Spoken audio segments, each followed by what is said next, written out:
Hello dear friends, আজকে আমরা West Bengal medical counselling কমিটির অফিসিয়াল ওয়েবসাইট থেকে আপনাদের অ্যাডমিশন এবং ই কাউন্সিলিং নিয়ে কথা বলবো। তার উপরে আপনাদেরকে যে ডোমিসাইল প্রোফর্মা নিয়ে আমরা কিন্তু আজকে কথা বলবো। তো সরাসরি আমরা চলে যাব এই সেকশনে, ইম্পর্টেন্ট লিঙ্ক সেকশনে চলে আসবেন। আসার পরে ডোমিসাইল প্রোফর্মাতে যাবেন। আমরা অলরেডি এটি ডাউনলোড করে রেখেছি, আপনাদেরকে দেখাবো। ঠিক আছে, এখানে 3টি পেজ আছে, আপনাদেরকে কি করতে হবে সেটা কিন্তু বলে দেবো। প্রোফর্মা A1, residential অথবা domicile certificate for candidate residing in the state of West Bengal continuously for at least 10 years as of the 31/12/2024। যদি আপনি 10 বছরের লাগাতার বাসিন্দা হন, এখানে আপনি কন্টিনিউয়াসলি থাকেন, সেক্ষেত্রে কিন্তু এই প্রোফর্মাটি আপনি ইউজ করতে পারবেন। এবারে সেই প্রোফর্মাতে কি কি থাকবে, আপনার নাম থাকবে, আপনার বাবার নাম থাকবে, হাউস নাম্বার থাকবে, স্ট্রিট থাকবে, পোস্ট অফিস থাকবে, পুলিশ স্টেশন থাকবে, ডিস্ট্রিক্ট থাকবে, আন্ডার দ্য অ্যাসেম্বলি থাকবে। ঠিক আছে, এখানে আপনার 4x3 একটি কালার ফটোগ্রাফ থাকবে। ঠিক আছে, এবং এখানে ক্যান্ডিডেট সিগনেচার থাকবে। এরপরে এখানে কিন্তু সার্টিফাইড অথরিটি সিগনেচার থাকবে এবং তার ফুল নেম থাকবে, অফিসিয়াল ডেজিগনেশন এবং সিল থাকবে, অফিস অ্যাড্রেস থাকবে, অফিস ফোন নাম্বার থাকবে, মোবাইল নাম্বার এবং আইডি নাম্বার। এটা হচ্ছে অপশনাল, দিতে পারে নাও দিতে পারে।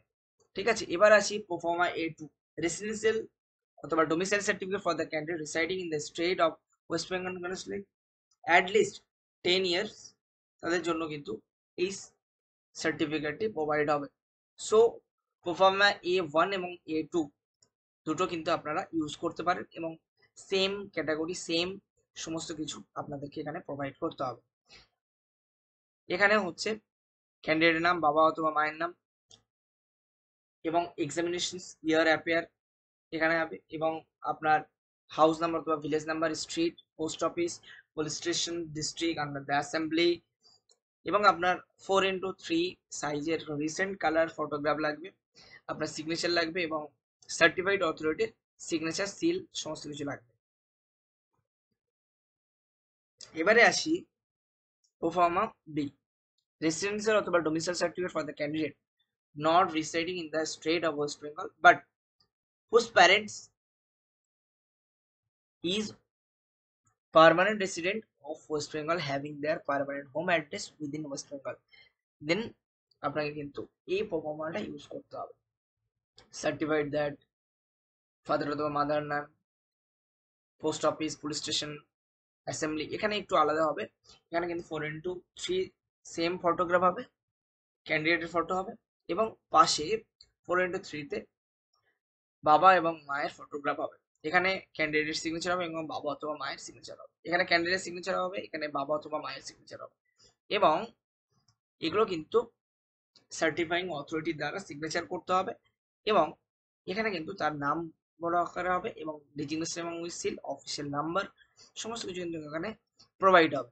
সেগুলো আপনাকে দিতে হবে, তাহলে কিন্তু আপনার ডোমিসাইল সার্টিফিকেটটা ইনকমপ্লিট থেকে যাচ্ছে।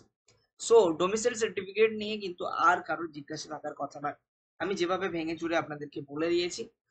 এরপরেও যদি আপনাদের কোনো কনফিউশনস থাকে সেক্ষেত্রে কিন্তু অবশ্যই আপনারা আমাদের সঙ্গে কানেক্ট করতে পারেন। সেটা আপনারা হতে পারে আমাদের গ্রুপ বা টেলিগ্রাম গ্রুপে এসে বা হোয়াটসঅ্যাপ গ্রুপে এসে, অথবা আমাদের কমেন্ট সেকশনে কমেন্ট করে আমাদের সঙ্গে কানেক্ট করতে পারেন। আমরা চেষ্টা করবো আপনাদেরকে বেস্ট সলিউশন দেওয়া।